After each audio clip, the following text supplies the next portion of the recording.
She twirled the stem of her wine glass like she was stirring a cauldron. "Maybe I should just leave for a week," she said, loud enough to cut through the music playing from her phone.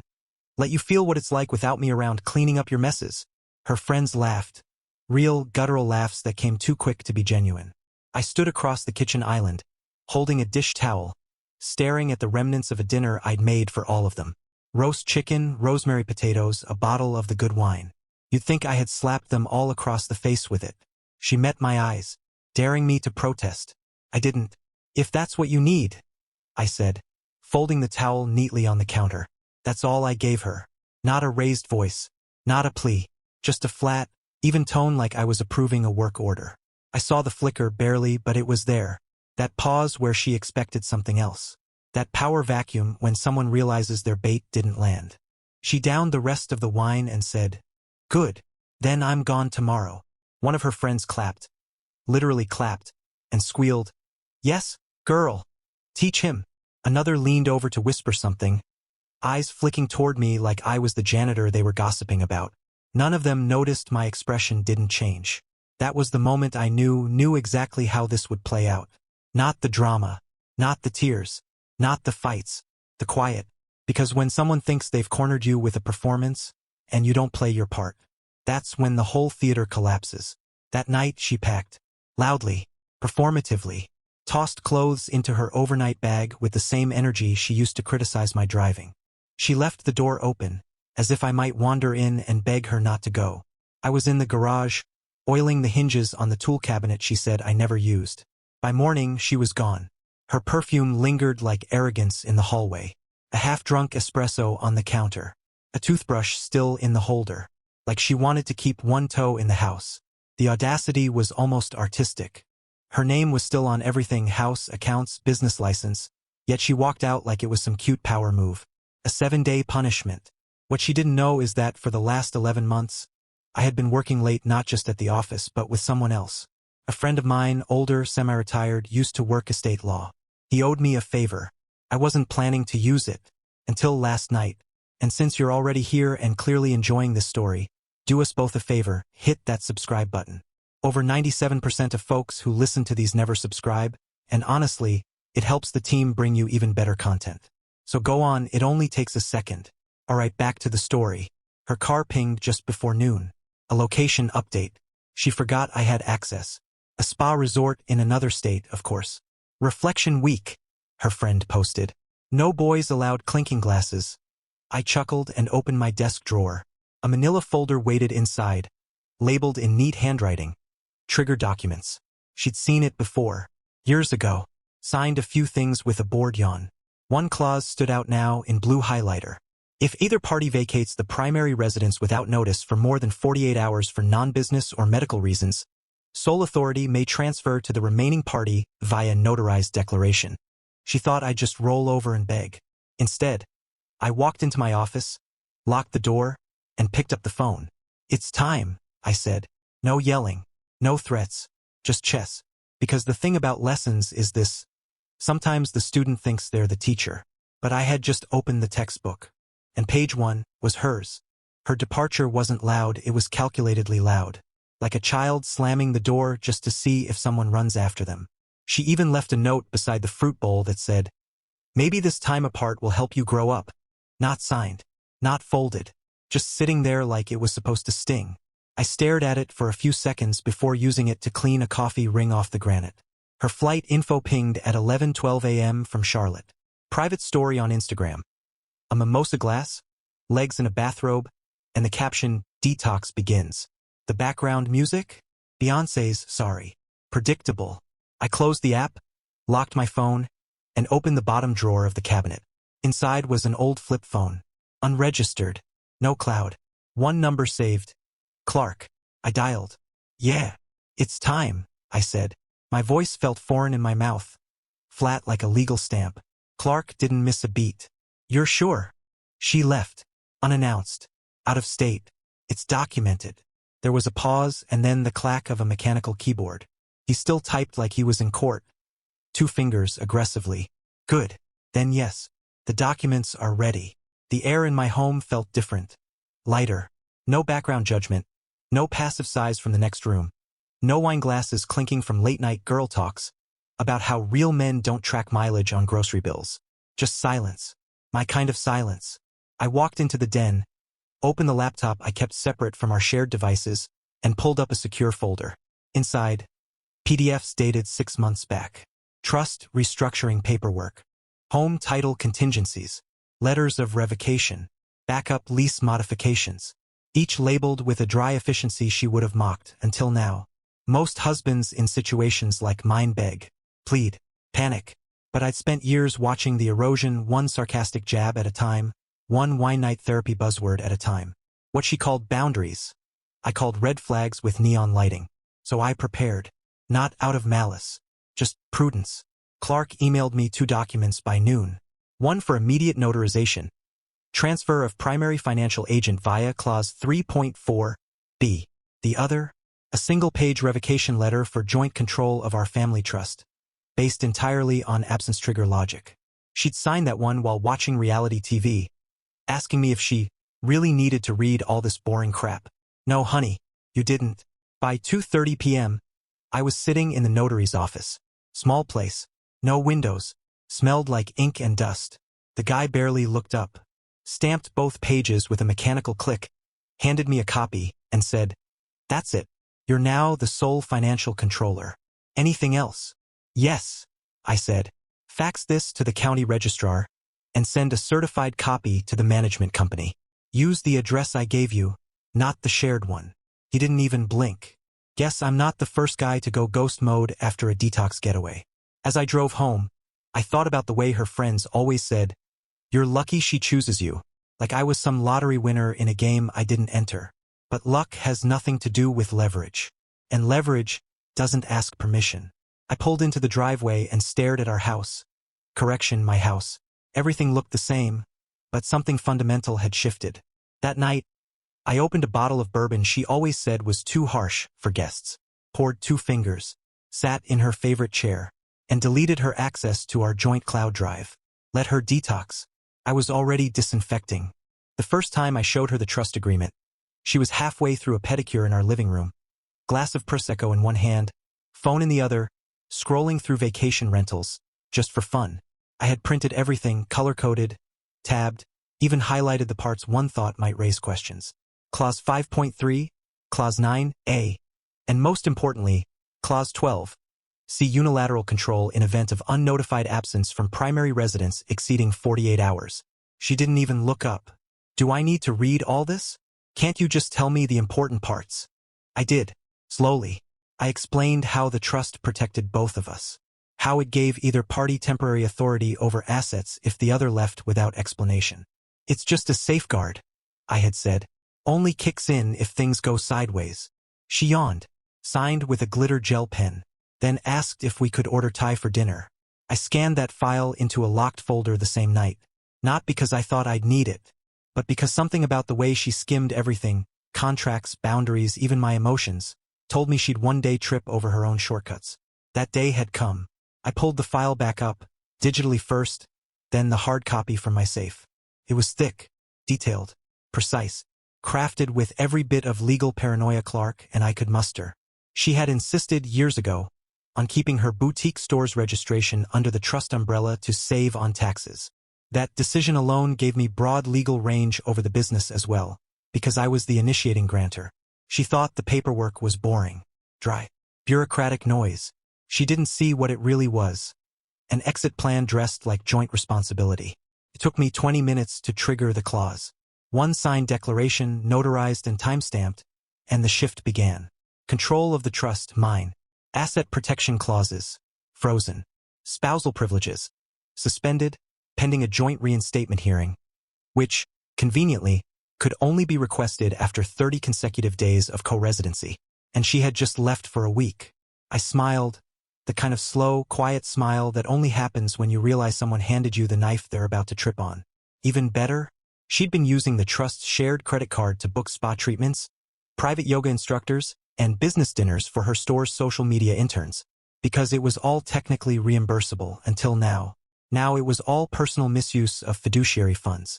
Let her explain that to a tax advisor.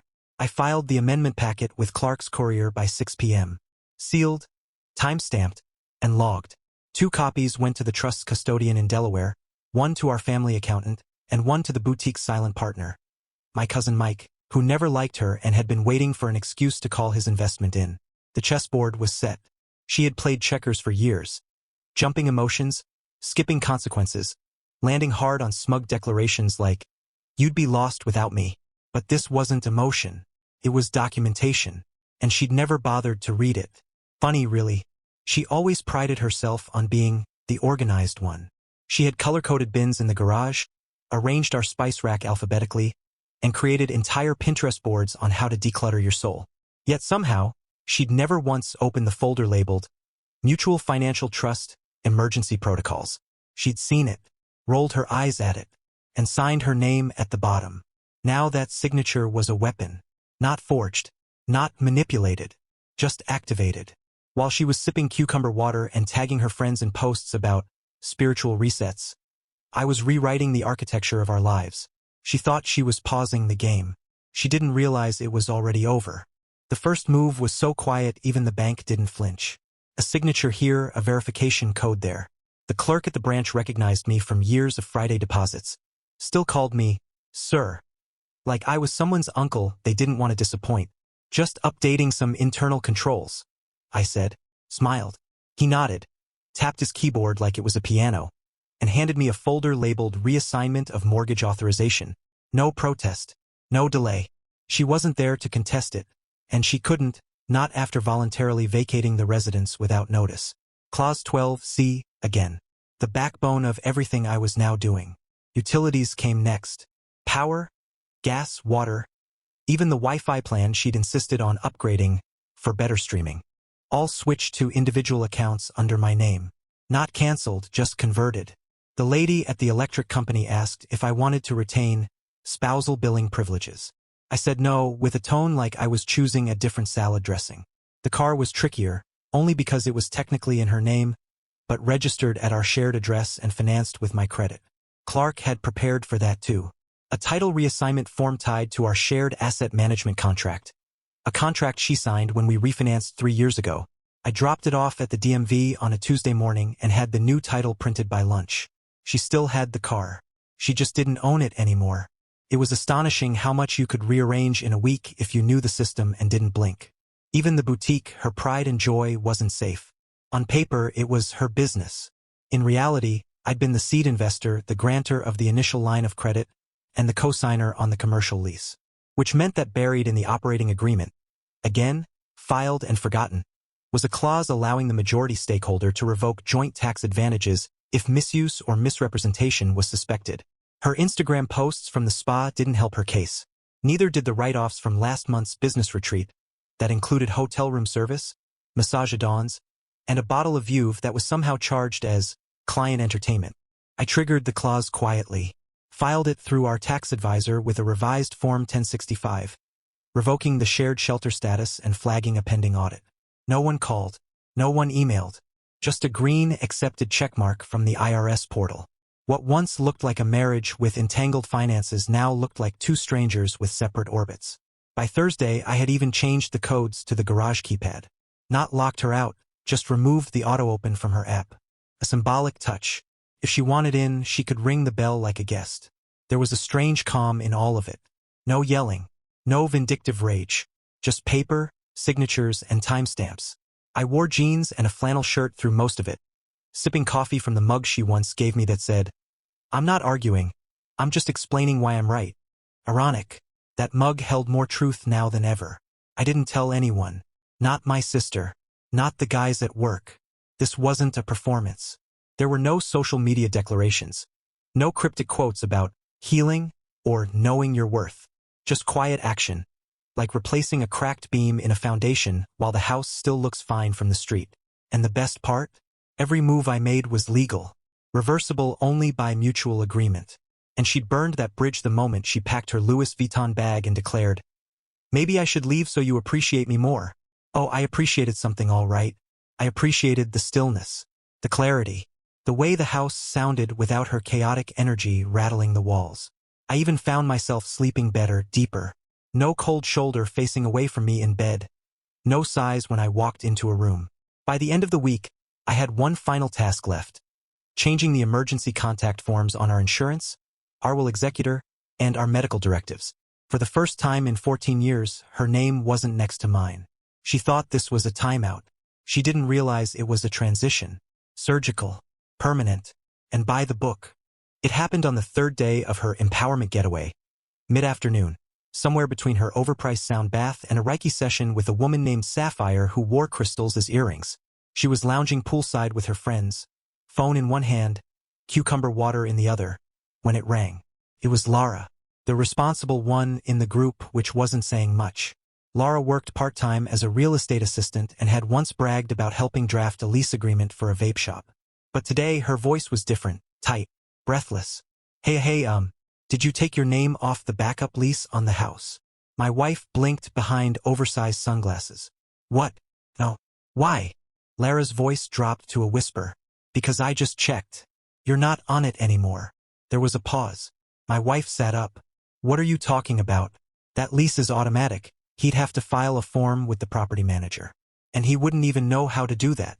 Another voice came through the speaker, Courtney, the one who always had a new man and a new lawsuit. Didn't you say he didn't even read the trust paperwork when you guys signed it? You literally said, he's clueless with that stuff. More laughter in the background. But this time, it sounded like nervous laughter. Like someone had misjudged the depth of the pool they were diving into. My wife waved them off at first. Please. He probably hired someone to fetch his dry cleaning and sent the wrong form. He doesn't even know where the fuse box is. But the doubt had already burrowed under her skin. She opened the property manager's portal, tapped around with the casual confidence of someone who always assumed she'd be in control. The status page loaded. Leaseholder, David Ralston. Backup, not applicable.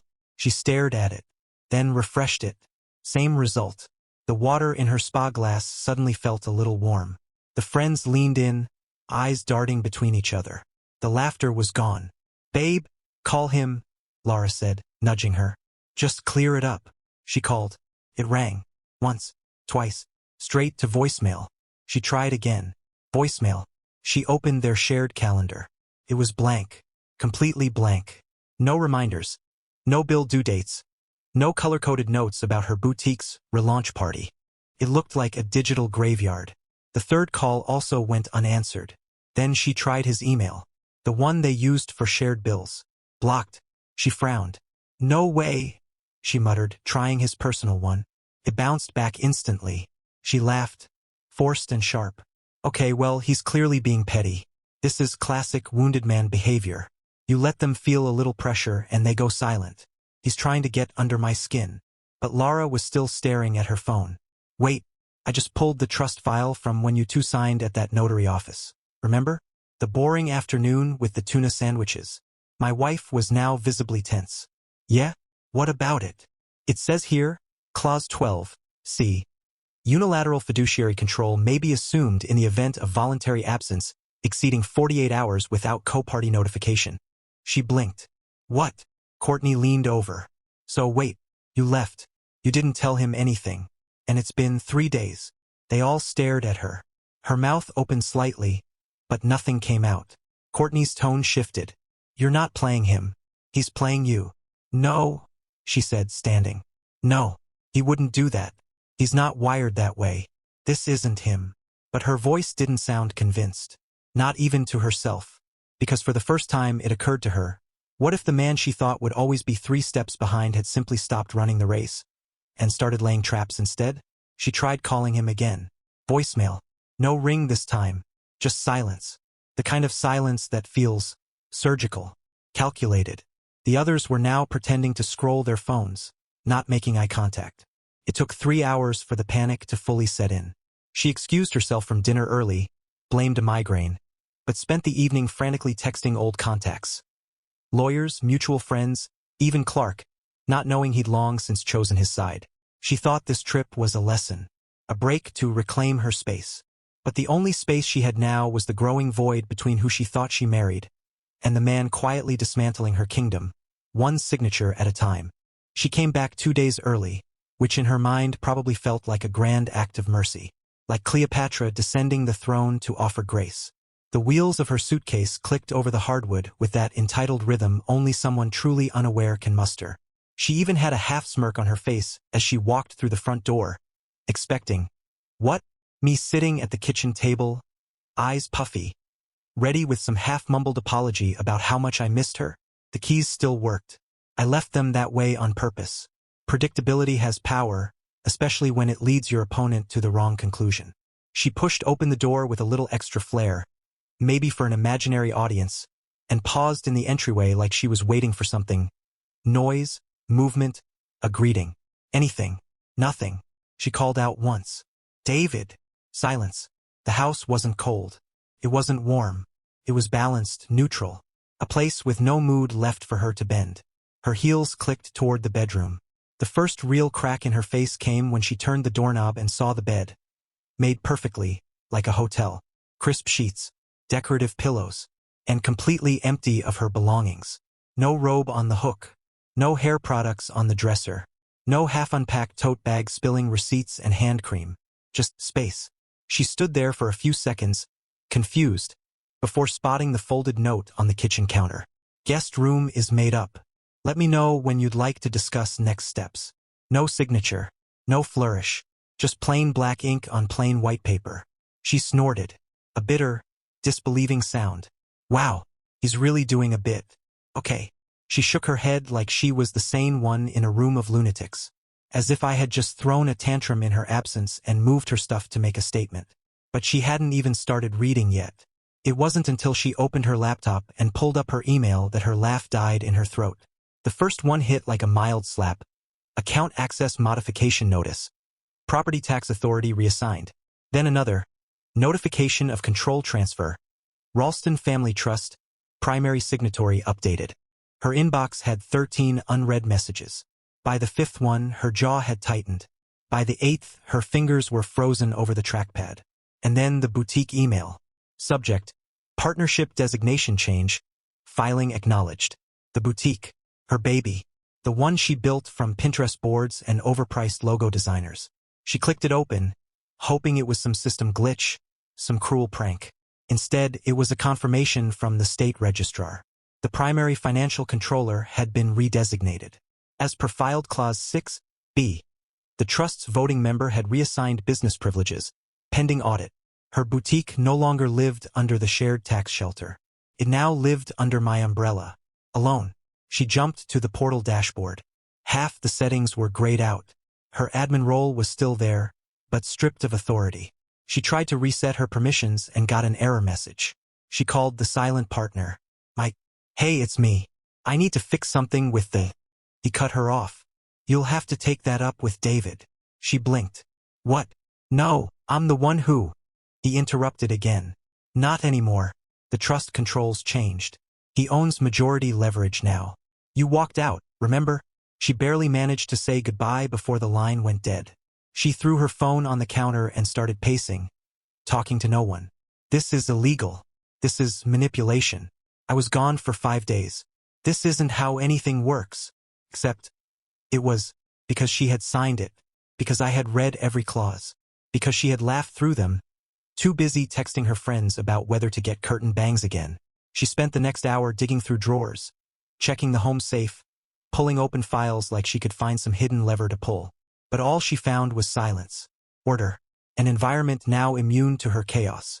And then she made the mistake of opening the shared drive. Except it wasn't shared anymore. Access revoked. All of it. She slammed the laptop shut, stood in the middle of the kitchen, and shouted, David! No answer. I was home, of course. I just didn't feel like playing anymore. She hadn't come home to a man groveling for her affection. She had walked back into a fortress. And she didn't even know where the front door was anymore. She walked into the bank like she owned it. Like her heels had the authority to clear a path. The glass doors swung wide as if the world owed her compliance. Hair perfect, sunglasses pushed up onto her head like a crown, lips tight with resolve. She looked like someone about to file a complaint, not lose a kingdom. The tellers gave her the usual polite nods, the ones you give someone who used to be important. She didn't notice the shift in tone, how they avoided eye contact after the first glance. She strutted right up to the reception desk and said, Hi, I need to speak to your branch manager. Now. Is this regarding an account? The young receptionist asked, overly calm. Yes, our accounts.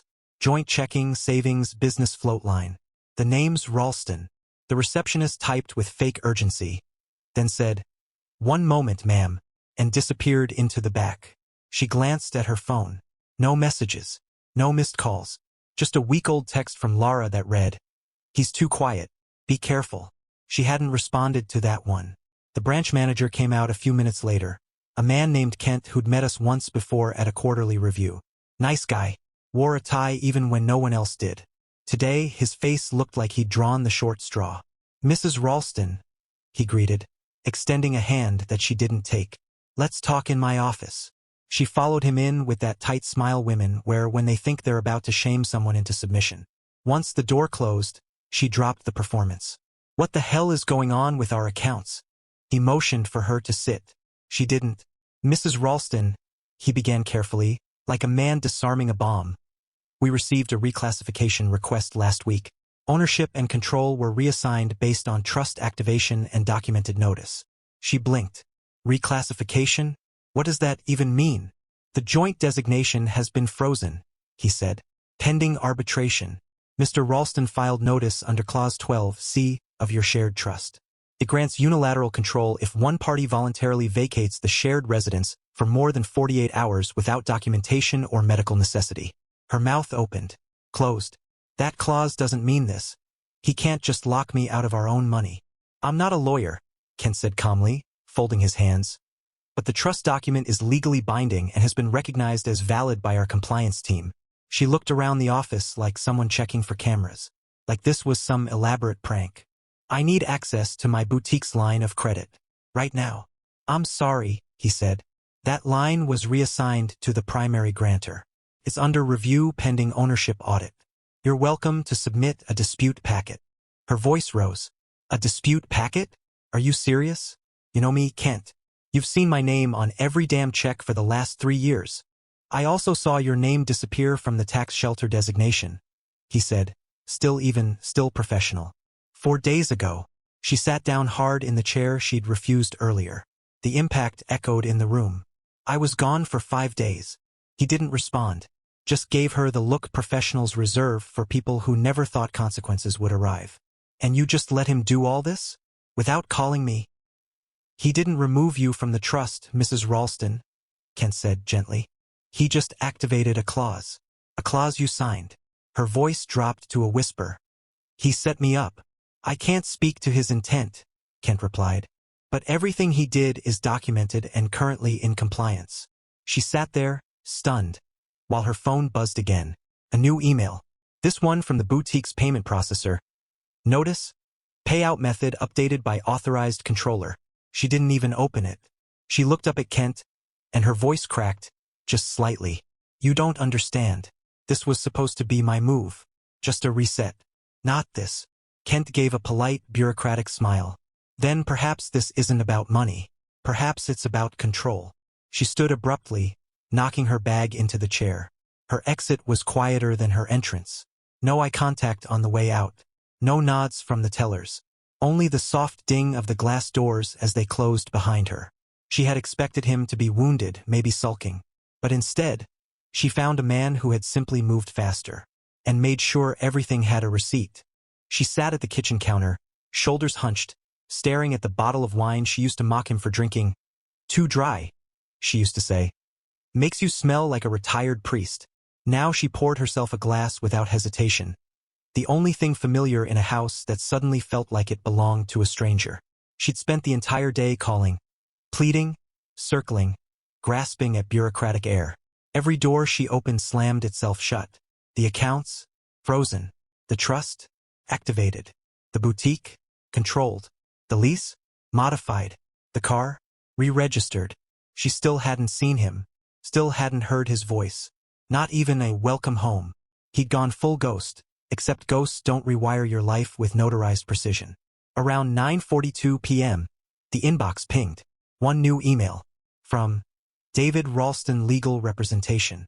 Subject: Separation of Interests, Voluntary Trigger Clause Executed. Attachment: Separation _clause 12C_executed.pdf. Her hand hovered over the trackpad for a full 5 seconds before she clicked. The document opened in a sterile gray window. No commentary, no gloating, just facts. Crisp, boring, devastating facts. In accordance with Section 12C of the Ralston Mutual Trust, and following a documented unnotified absence by the co-signee exceeding 48 hours, the remaining party has executed a unilateral separation of interests. Assets, responsibilities, and authorities have been reallocated as outlined below. There were bullet points, charts, signatures, timestamps, all legitimate. The kicker was buried near the bottom. This action is non-reversible without co-signatory agreement and 90-day cohabitation minimum under Clause 14A. She reread that line twice, 3 times. 90 days. She'd have to live with him under his roof by his rules for 90 days just to earn the privilege of undoing it. The same man she used to correct in public. The man whose shirts she'd tossed out without asking. The man she trained, as she used to joke to her friends, like a rescue dog that barked too much. Now that dog held the deed, the accounts, and the key to the cage she never saw closing. She called her lawyer Mark, some old college friend of Lara's with perfect teeth and a bad memory for deadlines. He picked up on the third ring. Rachel, I just got a document from his counsel. He activated the trigger clause. Took everything. Says I initiated it. Can he do that? There was a long pause. A very long pause. Then a sigh.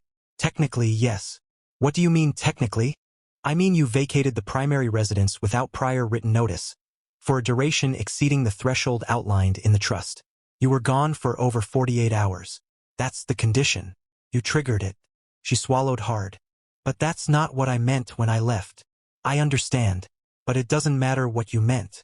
It matters what you signed. Her eyes burned. So I'm just what? Screwed. Another pause. If he doesn't want to reverse it, yes. She hung up without saying goodbye. The wine suddenly tasted like acid. She slammed the glass down and paced the kitchen. Barefoot now, the floor colder than she remembered. Her phone buzzed again. Another email. This one from the trust's digital dashboard. Co-controller access revoked. Current authority, David Ralston. If you believe this is an error, please contact your legal representative. She stared at the screen until it dimmed. This was supposed to be a flex, a reset, something to teach him a little humility. Instead, she'd stepped off a ledge she didn't know was there, and he hadn't caught her. He'd drawn the line with ink and statutes, not anger. She kept expecting to hear his voice, to see him furious, crying, something, but there was no sound, no fight, just the cold indifference of a man who had already decided. She'd already left. He was just making it official. She picked the restaurant herself, somewhere neutral, upscale enough to preserve dignity, but casual enough that she could pretend this wasn't an apology tour. Linen napkins, no candles, corner booth. She wore navy blue, which was rare for her. She once said it washed her out, made her look tired. But tonight, it softened her in ways she couldn't fake anymore. I arrived right on time. Not early, not late, no flowers, no handshake, just a polite nod as I sat across from her. She opened with small talk. Weather, traffic, a ridiculous comment about how the Brussels sprouts on the menu used to be our favorite. I didn't correct her. The silence stretched. Finally, she leaned forward, palms flat on the table like she was anchoring herself. David, we don't have to do this. I know things got twisted, but we can come back from it. You're still you, I'm still me. It's not broken. We just lost track of each other. She smiled small, careful. Practiced. I let her speak. She said words like reset and rebuild and foundation, as if we were drafting blueprints instead of sitting in the ruins. She mentioned communication for times, healing twice, and dropped the boutique in once like it was an afterthought, not a core artery in the dissection. When she finished, she folded her hands neatly and waited.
like I was a judge about to deliver sentencing.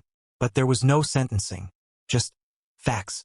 I sipped my water, set the glass down gently. You told me to learn a lesson, I said, quiet but clear. She blinked. What? I gave her a soft smile, the kind people give at funerals. That night in the kitchen. Remember? You said maybe I should be alone for a while. See how it feels. She looked down. I continued. I did. I learned what peace sounds like. I learned that absence doesn't hurt when the presence was already hollow.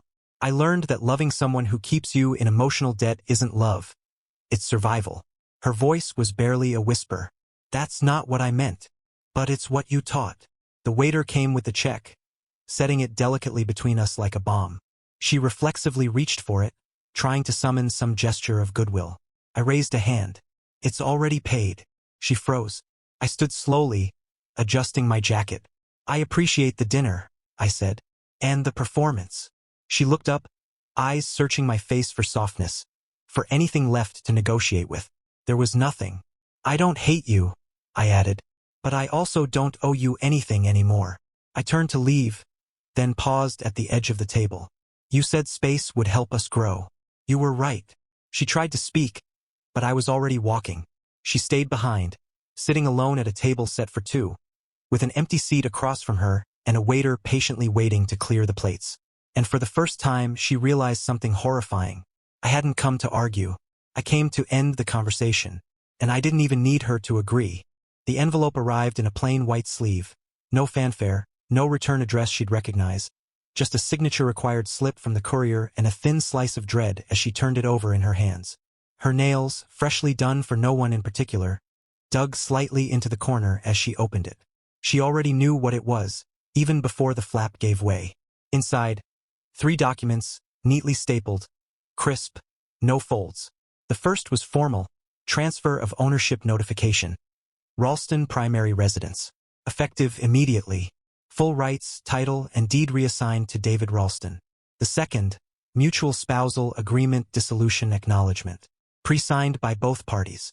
Her signature, scanned from a previous document, where she'd once approved a renewal clause without reading the fine print, had triggered a secondary clause, allowing mutual withdrawal without a physical meeting. The irony of her own laziness dissolving her marriage on her behalf wasn't lost on her. The third page wasn't legal. It wasn't notarized. It wasn't necessary. It was personal. Handwritten, black ink on white paper. Your friends were right. You did teach me a lesson. Just not the one you intended. No name. No goodbye. She read it once. Twice. Then again. The room suddenly felt too quiet. The hum of the refrigerator became a scream. The air felt heavier around her neck. She moved to the couch. Slowly, like each step was a negotiation, and sat down with the documents splayed across her lap. She called no one. There was no performance to rally for. No backup choir of friends to chant about self-worth and reclaiming your power. Even they had gone quiet. Even Courtney, who once said, "He's harmless. You could walk all over that man in heels." No one was answering now. The spa group chat had dried up. The social posts from that week, mimosas, beaches, barefoot empowerment, were still there, but now they looked like crime scene photos. She tried texting him one more time the day after their dinner. "Can we talk again?" The message never delivered. She held the note in her hand, staring at it like it would change under pressure. But it didn't. It just sat there. Final. Cold. Precise. She left for a week. That was all it took. A single week for him to turn years of quiet tolerance into a strategy. She thought she was pressing pause. He was writing the ending. It was strange how ordinary the house looked. The throw pillows still fluffed. The framed photo from Santa Barbara still hanging above the console table, though now it felt like a lie she hadn't yet taken down. She looked at her reflection in the black screen of the TV. Her face hadn't changed, but everything else had. And the worst part, the part that would crawl behind her ribs and live there long after the paperwork was boxed away, was that he never once screamed, never threatened, never begged. He just left. Not physically, not dramatically, but entirely, emotionally, legally, spiritually. She didn't know the exact moment she lost him. It wasn't when she packed her bags. It wasn't when her friends giggled over cocktails and called it a reset. It was somewhere in all the eye rolls, the condescension, The 100 tiny ways she chipped away at someone who was too decent to fight back out loud. Until he wasn't. Until he didn't need to. Now, there were no lessons left to teach. Just consequences left to live in. He was gone. And she was still here. Sitting in the middle of a house she no longer owned. Holding a letter she couldn't argue with. From a man she no longer recognized. She left for a week. He left forever.